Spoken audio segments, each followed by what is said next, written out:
تو آپ چونکہ بہت بڑے حضرت عبداللہ ابن مسعود شیخ القرآن بھی تھے، شیخ الحدیث بھی تھے، بہت بڑے فقیہ بھی ایسے تو آپ کی ڈیوٹی کیسی؟ آپ تکیہ اٹھا کر نہ آقا مولا کے پیچھے پیچھے چلا کرتے ہیں۔ حضور نے جہاں جلوہ گر ہونا ہے تو آپ کے پیچھے وہ تکیہ رکھتے ہیں۔ اس کے علاوہ دوسری جو سے ڈیوٹی ہے نا وہ تو بے کمال ہے۔ آپ نے نا اس جگہ پر اپنے آستینوں میں اس جگہ پہ آپ نے 2 خانے بنائے ہوئے تھے دونوں ہاتھوں میں۔ تو ان جگہ پہ آپ کیا کرتے تھے کہ جب آقا اور مولا اپنے نعلین شریف اتارتے تھے نا مسجد نبوی میں داخل ہونے سے پہلے یا کسی اور جگہ، تو وہ دونوں نعلین جو ان سے نا وہ اٹھا کر چوم کر ان خانوں میں رکھ دیا تھا۔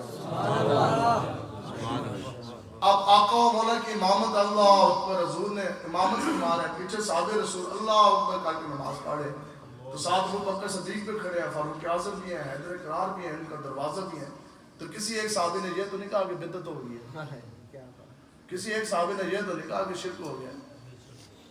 تو اس لیے آپ کو مولا حضور علیہ السلام کے ساتھ آپ پیار کریں، حضور کے ساتھ آپ وفا کریں، بس وفا ہی وفا ہے۔ بات یہ ہے کہ آج 50 لاکھ سے زائد خاکے آقا و مولا کے بن چکے ہیں۔ آپ میں سے ایک بندہ کھڑا ہو، جو حاصل ہیں پہلے وہ کھڑے ہو جائیں، بتائیں جی میرا اور آپ کا کیا کردار؟